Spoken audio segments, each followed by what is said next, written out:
ഇവനാണെങ്കിൽ വലിയൊരു terminal illness കാരണം ഹോസ്പിറ്റലിൽ കോമയിൽ ബെഡിൽ കിടക്കുകയാണ്. കുറച്ച് കഴിയുമ്പോഴത്തേക്കും ഇവനാണെങ്കിൽ ഇവൻ്റെ കുട്ടിക്കാലത്തെ ട്രോമാസൊക്കെ ഇവൻ്റെ മൈൻഡിൽ മെമ്മറീസായിട്ട് വരികയും ഇവൻ്റെ BP ഹൈ ആയിട്ട് ഇവന് സീഷറൊക്കെ വരുന്നുണ്ട്.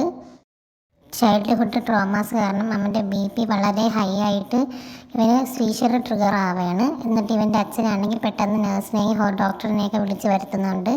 അവരൊക്കെ വന്ന് ഇവന് വേണ്ട ഫസ്റ്റ് എയ്ഡും കാര്യങ്ങളൊക്കെ കൊടുക്കുകയാണ്.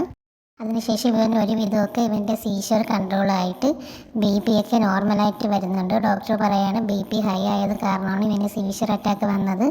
ഇപ്പോൾ BP ഒക്കെ നോർമലായിട്ടുണ്ട്, ഇനി വേറെ കുഴപ്പമൊന്നുമില്ല എന്ന് പറഞ്ഞിട്ട് അവനെ സമാധാനിപ്പിച്ചിട്ട് ഡോക്ടേഴ്സ് അവിടെ നിന്ന് പോകുന്നുണ്ട്. ഇങ്ങനെ വേദന കൊണ്ട് കഷ്ടപ്പെടുന്നത് കാരണം ഇവൻ്റെ അച്ഛന് ഒട്ടും തന്നെ സഹിക്കാൻ പറ്റാതെ അവൻ്റെ അടുത്തിരുന്ന് കരയൊക്കെ ചെയ്യുന്നുണ്ട് അവൻ്റെ അച്ഛൻ.